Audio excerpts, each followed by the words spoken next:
అధినేత సవాల్ చేశారు. అందుకు తగ్గట్లే ఇన్ఛార్జ్ కూడా సై అంటే సై అంటున్నారు. క్యాడర్ సపోర్ట్ చేస్తున్న జిల్లా స్థాయిలో మాత్రం నేతలు నై నై అంటున్నారు. దీంతో ఆ ఇన్ఛార్జ్ ఒంటరి పోరాటం చేస్తున్నారు. మాజీలతో మంతనాలు జరుపుతున్నారు. ఇలాంటి పరిస్థితుల్లో టీడీపీ అధినేత పుంగనూరుపై స్పెషల్ ఫోకస్ పెడుతున్నారు. మరి నేతలు మారతారా? ఈసారి మళ్లీ అధికారంలోకి రావాలి. ఇది టీడీపీ అధినేత చంద్రబాబు టార్గెట్. ఇదొక్కటే కాదు, సొంత జిల్లాలో కొరకరాని కొయ్యగా మారిన మంత్రి పెద్దిరెడ్డి రామచంద్రారెడ్డిని ఓడించడం కూడా చంద్రబాబు పెట్టుకున్న టార్గెట్. పుంగనూరులో ఎలా గెలుస్తావో చూస్తా అంటూ పెద్దిరెడ్డికి చంద్రబాబు చాలాసార్లు సవాల్ విసిరారు. ఈ ఎన్నికల్లో చల్లా రామచంద్రారెడ్డి అలియాస్ చల్లాబాబును టీడీపీ తరఫున బరిలోకి దింపారు చంద్రబాబు.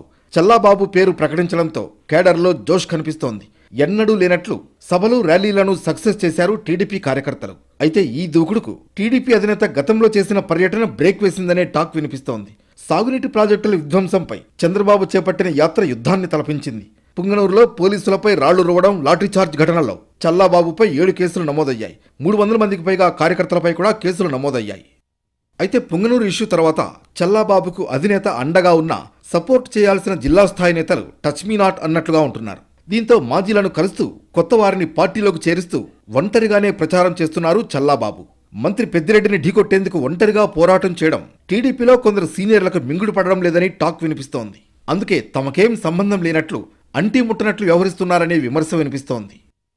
మాజీ మంత్రి టీడీపీ సీనియర్ నేత అమర్నాథ్ రెడ్డి కూడా పుంగనూరు వైపు చూడటం మానేశారట. మరో సీనియర్ నేత కిషోర్ కుమార్ కూడా చల్లాబాబు ప్రచారాన్ని లైట్ తీసుకున్నారనే టాక్ వినిపిస్తోంది. ఇదే సమయంలో చల్లాబాబుకు సీకే బాబు సపోర్ట్ చేయడం ఇప్పుడు టీడీపీలో హాట్ టాపిక్ గా మారింది. ఇక మరో 2-3 రోజుల్లో చిత్తూరు జిల్లాలో పర్యటించనున్న చంద్రబాబు నాయుడు పుంగనూరుపైన ప్రత్యేకంగా దృష్టి పెట్టారని టీడీపీ శ్రేణులు చెబుతున్నాయి.